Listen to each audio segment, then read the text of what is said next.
자, 오늘은 좀 특별한 이야기를 해볼까 합니다. 재정적 손실이라는 정말 뼛속까지 현실적인 문제를 아주 뜻밖의, 어떻게 보면 좀 영적인 관점에서 풀어낸 독특한 안내서를 함께 살펴보려고 해요. 만약 여러분이 친구한테 투자했다가 전 재산을 날렸다면 어떤 기분일까요? 정말 막막하겠죠? 이제 어떡하지? 바로 이 절망적인 질문에서 오늘 우리가 들여다볼 이야기가 시작됩니다. 그리고 그의 해답은 우리가 생각하는 것과는 아주 다를 거예요. 그러니까 이 모든 일의 시작은요, 한 사람의 아주 고통스러운 경험이에요. 3년이면 된다는 그 약속을 믿었는데 결국 평생 모은 재산이 전부 사라져버린 한 사람의 고백에서부터 출발합니다. 보세요. 제 욕심에 투자를 하게 된 거예요. 이 한마디에 모든 게 담겨 있죠. 이건 그냥 남 탓을 하는 게 아니라 자기 자신을 돌아보는 처절한 고백으로 시작하는 거예요. 그리고 바로 여기서부터 우리가 전혀 예상치 못한 해답이 나오기 시작합니다. 보통 이런 상황이면 어떻게 돈을 되찾을까? 뭐 이런 걸 생각하잖아요. 그런데 여기서부터 이야기가 완전히 다른 길로 빠집니다. 재무 상담이 아니에요. 오히려 철학적인 질문을 던지죠.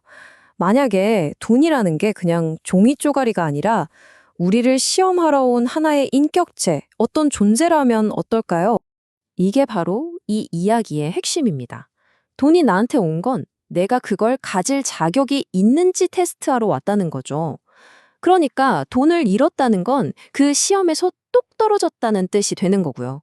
실패가 아니라 시험의 결과라는 겁니다. 그럼 그 자격이라는 게 뭘까요? 바로 가춤이라는 개념입니다. 이건 뭐 주식 투자 기술이나 경제 지식이 아니에요. 그 돈을 제대로 운용할 수 있는 내면의 지혜, 어떤 인격 같은 거죠.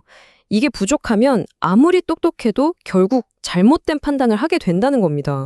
자, 그럼 이 논리가 어떻게 흘러가는지 한번 보세요. 간단합니다.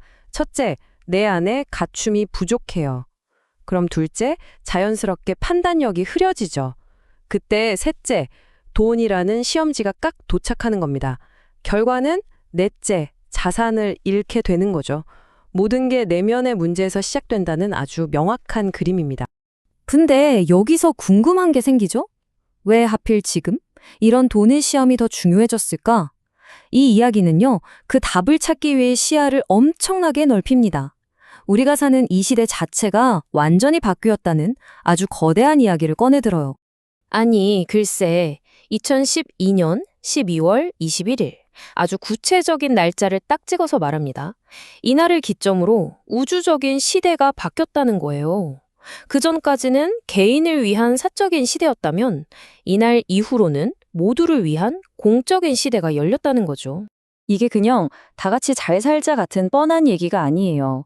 부를 다루는 법칙, 룰 자체가 바뀌었다는 뜻입니다.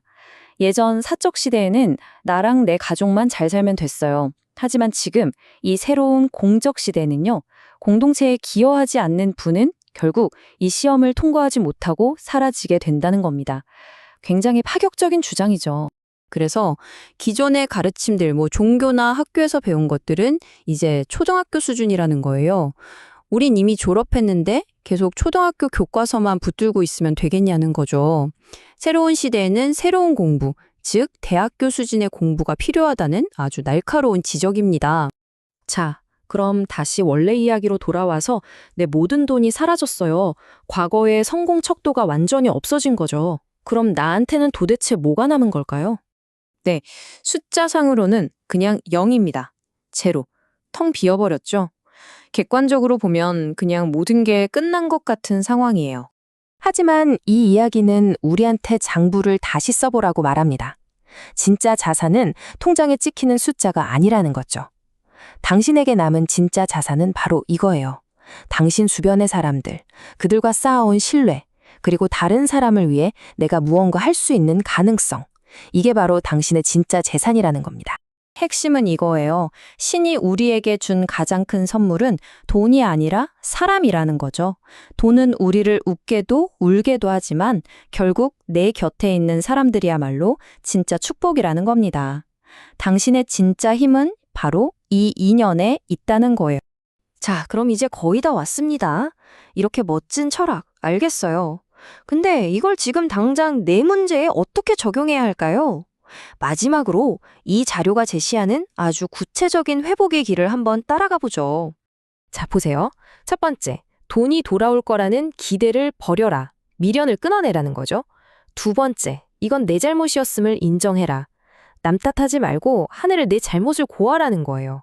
그리고 가장 중요한 세 번째, 삶의 방향을 바꿔라. 이제 나를 위해서가 아니라 다른 사람들을 이롭게 하기 위해 공부하고 배우고 그렇게 살아가라는 겁니다. 결국 돈을 쫓는 게 아니라 나 자신을 바로 세우는 데 집중하라는 거죠. 이 부분이 정말 놀라운데요. 내가 이렇게 올바른 삶을 살면서 스스로 이 문제에서 훌훌 털고 일어나면 그 에너지가 상대방에게도 영향을 미친다는 거예요. 그래서 내가 그 사람을 원망하고 싸우는 게 아니라 오히려 내가 변함으로써 그 사람도 그 갈등의 굴레에서 풀어줄 수 있다는 거죠. 굉장히 새로운 관점의 해결책입니다. 결국 보세요. 우리는 친구에게 돈을 잃은 한 사람의 이야기로 시작했잖아요. 그런데 마지막에 와보니 이건 우리 모두에게 던지는 질문이었습니다. 당신의 진정한 가치는 당신이 가진 것으로 측정되나요? 아니면 당신이 베푸는 것으로 측정되나요? 이 질문을 곱씹어 보면서 오늘 이야기를 마무리하겠습니다.